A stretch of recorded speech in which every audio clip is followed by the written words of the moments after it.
Hey everyone, welcome back to my channel. I haven't done a favorites video in a while, so I thought I would do one.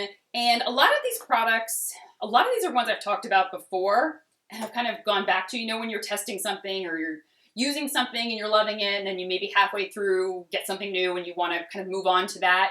Then you go back to that first product and you're like reminded of how fantastic it is. That's kind of this video. I went back to a lot of things and I was like, oh, this is fantastic. And I was just loving it through the month, and these videos are truly my favorites rather than products I'm just putting together for the video to talk about. So that's why you'll see a lot of these products, talked about over and over again because I really am loving them. All right, let's start with a new product and that I have been loving this month, the Chantecaille Luminous Eye Shades. This is the color Warm Champagne. It's what I have on my lids today. The formula is beautiful. A lot of shimmer, very minimal fallout. I did pat it on rather than swiping it on with a eyeshadow primer underneath. But a lot of the reviews were saying that it was very chunky and powdery and fallout everywhere. I didn't find that, but I don't know, maybe it's the eye primer I'm using. I use the Urban Decay or the NARS. I love either one. And I reviewed a few of these on my blog, so you can head there. I'll link the post below with a few of the shades that I featured and picked up. But Warm Champagne was my favorite, obviously.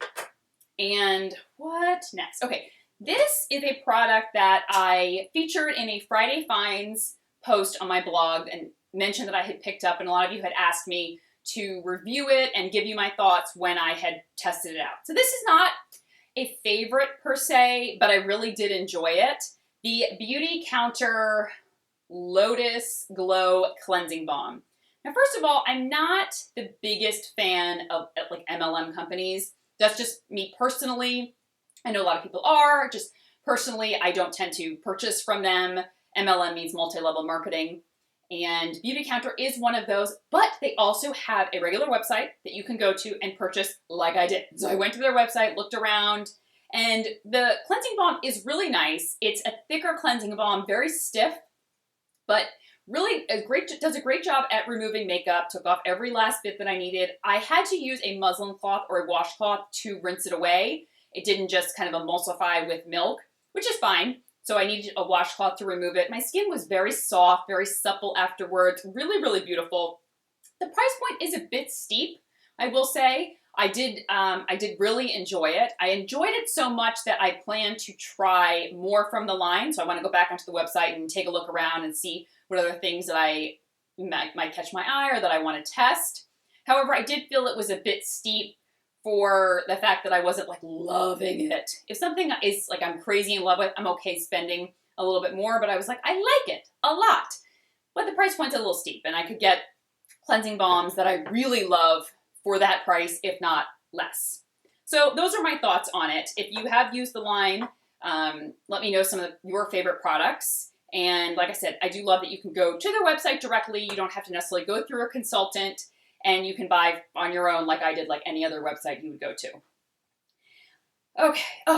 I can't remember if I finished my review of this. I showed it that I tried it or that I was going to test it, and I really can't remember. Sometimes I will pick up products and I'm like, have I talked about this already? Well, if I did, I'm talking about it again. The Elta MD SPF. Now, I have the version skin types prone to acne, rosacea, and hyperpigmentation. It's fantastic. I plan to repurchase this over and over and over again. It reminds me very much of my Sisley Sunlea SPF at a much lower price point. That is definitely a little bit more like luxurious, and the texture really feels very creamy. It doesn't feel like a sunscreen. This doesn't feel like a sunscreen either. It doesn't make me extra oily, didn't make me break out, didn't make my skin very irritated at all. Wears beautifully under makeup. It's fantastic. I know many of you have told me that it is and that you love it, and I now get it. And I plan to continue to purchase it because it has just wowed me from the very beginning.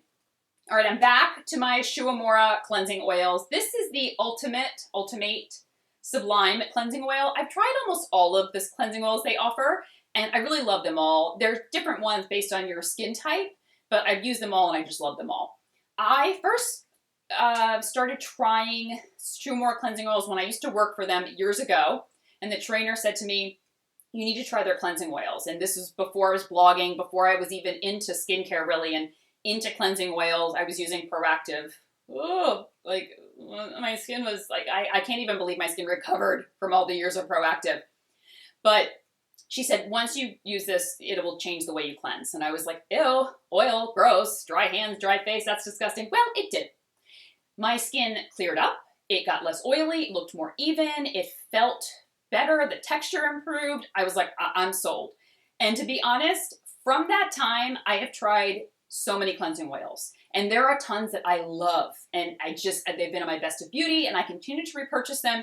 However, my Shu Uemura cleansing oils will always be the pinnacle, the top. And everything else just falls beneath it. I truly think they're like a medium weight texture. They remove every stitch of makeup. They emulsify beautifully. It's like, this is what a cleansing oil should be.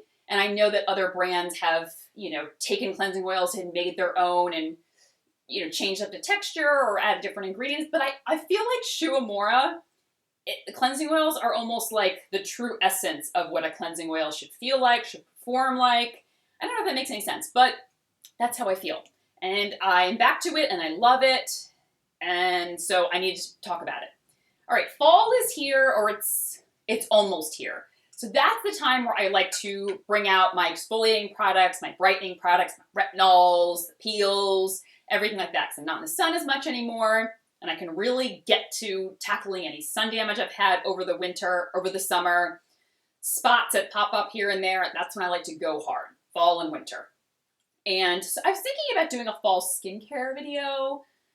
The products are all stuff that I've talked about before, but just the products that I like to kind of bring back into my routine, or I will be planning to bring into my routine. So I think I'm going to do that. But it's like I said, it's all stuff I've talked about before, but I figured, many of you would like it kind of just put into one video. I've been enjoying these two masks. I've gone back to the Tata Harper Resurfacing Mask. It's beautiful. It's a beautiful texture. It's a nice medium weight exfoliation. Gives it like a medium exfoliation, medium exfoliation. Really gives my skin a nice glow afterwards. I've even spot treated it on like blemishes. It's not designed to like tackle acne, but I find that sometimes when I spot treat different areas with it, my blemish wakes up the next morning and it looks less red, less inflamed. I don't know. Sometimes you adapt the product for your needs. You're like, that product wasn't an acne product, but it's helping my acne anyway. Great. So that's sometimes how I use it. And the Colleen Rothschild Pomegranate and AHA Resurfacing Mask. Once again, beautiful medium exfoliation. I love following this up with the Intense Hydrating Mask. You use this, you use the Intense Hydrating Mask, and your skin is like you've had a facial afterwards, because this gives you a great exfoliation, but not too harsh. Then you add in that moisture afterwards. You rinse this mask off first, then you put on the Intense Hydrating Mask. Oh, your skin is going to be so happy with you. And all right, I have been back to this past month, like regularly, and this is probably number like 800, the 800th mention over the time that I've been blogging in my content of this product. But if anyone's new here, welcome, and get the Ren Retinoid Anti-Aging Cream. I think it's also my top selling product from all my content over the years. I discovered the cream years ago. It's a natural form of retinol, so it mimics the effects of retinol, but it's a natural form of it. So there's actually no retinol in here, but it helps to target anti-aging concerns, evening out the skin tone, dark spots. And for me, I also found, and it's pregnancy safe, nursing safe, all that sort of thing, because it is a natural form of retinol. And what I loved most about it, however, was it does amazing things for breakouts. Just fantastic. And I know many of you have tried it over the years and gotten back to me and said it in fact does. So yeah, there is a cream. I also love the oil, but I started with the cream, so I always have like this connection to it. And I absolutely still love it. All right, the Airin Rose de Grace Body Cream. You guys know Airin Rose de Grace fragrance is what opened me up to the world of rose fragrances. I never liked rose as a scent. I thought it smelled very dated. A lot of them were too floral, too powdery. I think rose scents have really evolved over the past few years, because back in the day, they always smelled too, I don't know. Dated is the right word. They just smelled like old-fashioned and just, this needs to be updated. Well, that fragrance came along and just changed the game for me. So I've since fallen in love with all of the Rose de Grasse line, and the body cream, it's just this luxe, glorious texture, very hydrating, very nourishing. It makes my skin feel very supple afterwards. I feel like when you buy a fragrance and maybe you buy the ancillary body wash or body cream that comes with it, a lot of times it's just that. It's a body cream that happens to have the scent with it. And it's just like, I just want a layer. But this, I truly feel, my skin looks and feels better when using it. I'm like, this is really a body cream that happens, a fantastic body cream that also happens to have a great scent to it. And the final product, I put this on the other day and last week, and I've been wearing it ever since, and thought to myself, I'm going to mention this again in my favorites video. The NYX Lingerie Gloss in the color Spirit. I'm wearing it today. It's a gloss, but it feels more like a liquid lipstick with a little bit of shine. It doesn't stay exceptionally glossy, so I will put it on, and a few minutes later, it kind of mutes out to this subtle shine. Not exceptionally tacky. It's a color that is just very pleasant. It's not too nude. It's not too lipsticky, like, oh, she's wearing lipstick. It's a natural color, but it's lipstick. I feel like that it's just such a beautiful color, and it goes with so many of the eye looks that I do and just the whole makeup look that I do. And so I love it. And I love the texture and the price point. I think it's like $7 or $8. Is it? Or is it 10? It's not more than that. It's very, very affordable. And that's it. Those are all my favorites. It wasn't a lot this month. There wasn't a lot of new stuff where I felt was worthy of a favorites video, where I was like, oh my gosh, all this new stuff. These are all kind of stuff that I've talked about before, with the exception of maybe one or two things. And yeah, if you guys have any questions or love to know your favorites from this past month, leave me a comment below, and I'll talk to you soon. Take care. Bye-bye.